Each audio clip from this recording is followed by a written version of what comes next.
pero cada vez que mi abuelo caminaba hacia el niño se iba más hacia adelante. Mi abuelo dice que no fue más de 400 metros que él caminó. Cuando él reaccionó, eso eran como a las 3, 4 de la mañana. Cuando él reacciona, ya eran las 10, 11 de la mañana. En cuestión de 400 metros, a mi abuelo se le pasó el tiempo así. No, a ver, no lo comprendo. O sea, haga de cuenta que mi abuelo estaba en la selva, sí, veía al niño, sí, y él quiere alcanzar al niño, sí, pero cada vez que él caminaba hacia el niño se alejaba más. Y mi abuelo seguía tratando de alcanzar al niño y no podía, no lo alcanzaba. ¿Pero que era un sueño, qué? No, ¿O era real? Es real. Es real. Es real. ¿Y el niño Entonces, se iba? Sí, cuando mi abuelo reacciona en el momento de que ¿qué me está pasando, no? Cuando se da cuenta ya estaban los rayos del sol. ¿Cómo es posible? Si esto empezó en la madrugada de 3 a 4 de la mañana y él tratando de alcanzar al niño, ya eran las 10, 11 de la mañana. Ya el sol ya estaba. ¿Cómo es que corrió tan rápido el tiempo? Cuando mi abuelo regresa donde estaba el grupo, se da cuenta que ahí estuvo el grupo, pero ya no estaba, ya se habían marchado. Pues entonces sería un extraterrestre. No, ahorita le voy a platicar. Entonces, yo ahorita le voy a platicar la creencia maya. Entonces mi abuelo lo que hace es tratar de buscar a su grupo dentro de la selva, pero él no conocía cómo orientarse por medio del sol y se pierde. Entonces los del grupo, cuando ven perdido a mi abuelo, piden ayuda, salen y empieza la búsqueda de mi abuelo dentro de la selva donde ellos estaban, y pasaron 2 semanas y no encontraron a mi abuelo. Y entonces a mi abuelo lo dan por muerto. Mi abuela fue ayudada por la compañía, le ofreció sustento por ciertos meses. ¿Y la consideraban viuda? ¿Mandé? Ajá, sí, viuda. Se hizo un ataúd, se hizo todo, una tumba, como que hubiese fallecido mi abuelo, pero el cuerpo no se encontró. Mi abuelo estuvo perdido 2 días.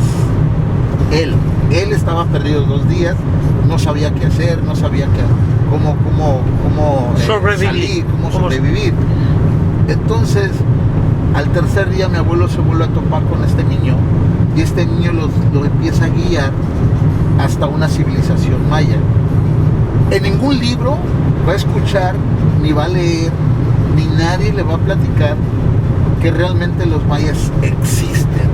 Si usted fue a Valladolid es porque fue a Chichén Itzá. Sí. ¿Sí? En Chichén Itzá siempre, después de todo el recorrido, siempre hay una pregunta: ¿qué pasó con los mayas? ¿Dónde están los mayas? Los mayas no son los que están en Valladolid, no son los que están en Mérida, no son los que están en los poblados.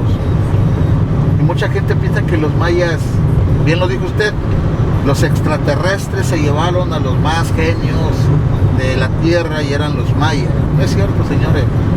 El extraterrestre no tiene nada que ver en esto. Los españoles no conocían los lugares secretos de los mayas, y los mayas no quisieron cambiar sus ideas hacia sus dioses, y ellos mismos se fueron a esconder en los cenotes, y estos cenotes no eran conocidos por los españoles. Y de repente, de días rápidos llegó los españoles a Chichén Itzá, y en Chichén Itzá ya no había itzáes. Y ellos dijeron: ¿qué pasó? Los itzáes salieron y se escondieron en los cenotes. Muchos años después, en un cenote usted no se puede morir de hambre, no se puede morir de sed, porque hay agua, hay cómo vivir, hay cómo alimentar a una planta. Solo usted necesita semillas para poder sobrevivir. Dejaron a los itzáes, y los itzáes hicieron una nueva civilización que hasta hoy en día existe, esa civilización maya. Y yo lo digo porque mi abuelo me platicó, y mi abuelo vivió allá 4 años. 4 años vivió en la civilización maya mi abuelo. Sí. Y mi abuelo, cuando salió lleno de sabiduría. Mi abuelo estaba en un cenote, 4 años. No en un cenote, ya era una hectárea. A donde viven en una después selva. de la colonización, sí, los mayas salen. Sí. Obviamente cerca de los cenotes ya no hicieron estructuras piramidales ni nada de esto. Ellos ya vivían en los cenotes, ya en la selva. Sí.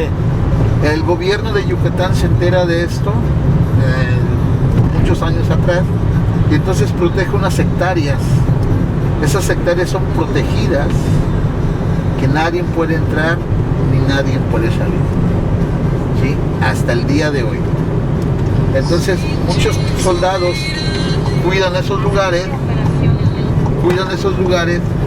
para que nadie entre, ¿sí? Pero si usted va y ve a un soldado y usted le pregunta al soldado qué es lo que resguarda, el soldado no va a saber decirle, solamente le va a decir: fue una orden que me dieron y la estoy cumpliendo, pero no saben qué cuidan. Ya. Y entonces tu abuelo al final volvió con su mujer. Sí, pero para sorpresa, ¿no? Porque anda, estaba vivo. Sí, exacto. Claro, sorpresa, ¿no? Cuando sale, trata de pedir a mi abuelo salir.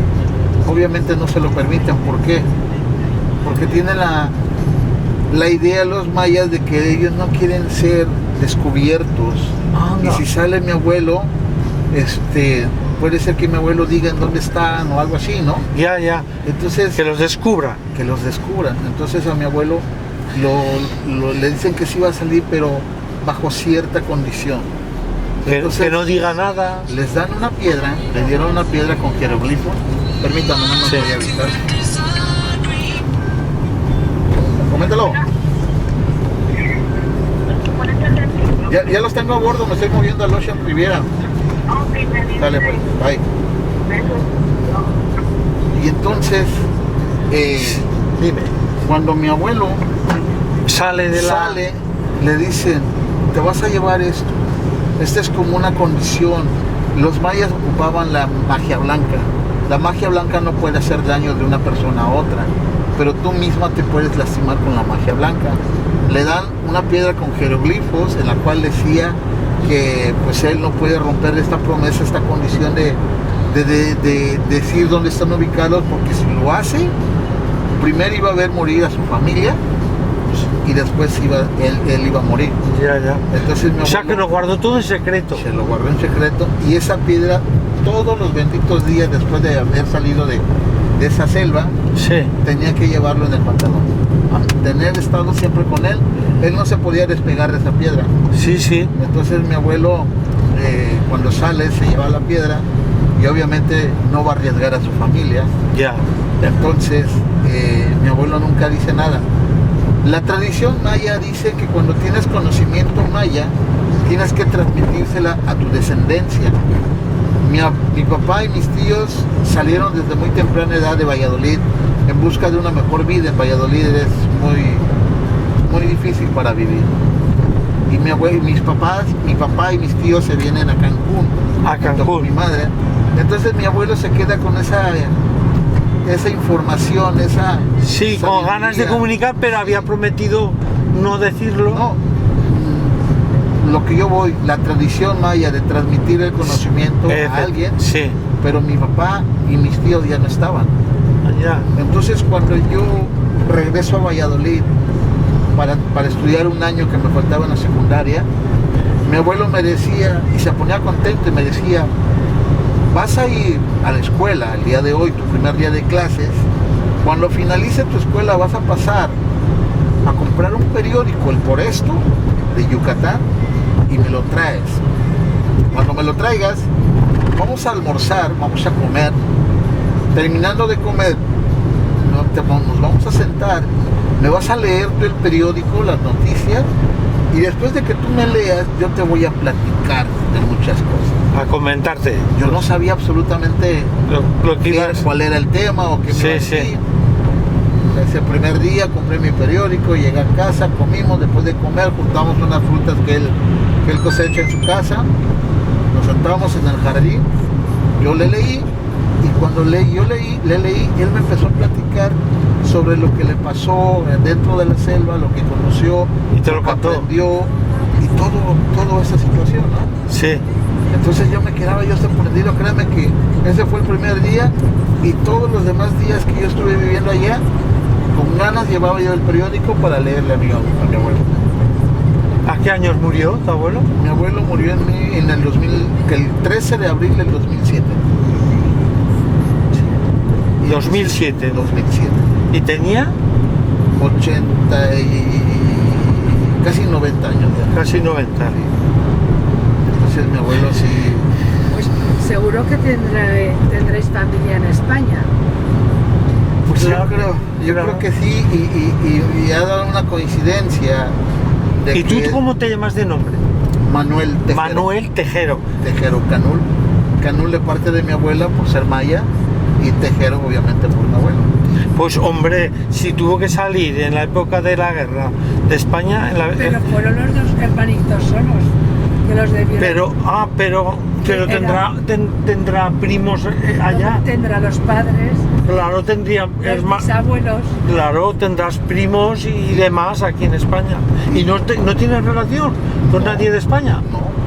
No, porque mi abuelo después de que llegó a México, mi abuelo nunca nos quiso hablar de España, nunca quiso regresar, nunca nos platicó cómo se vive en España, nunca nada.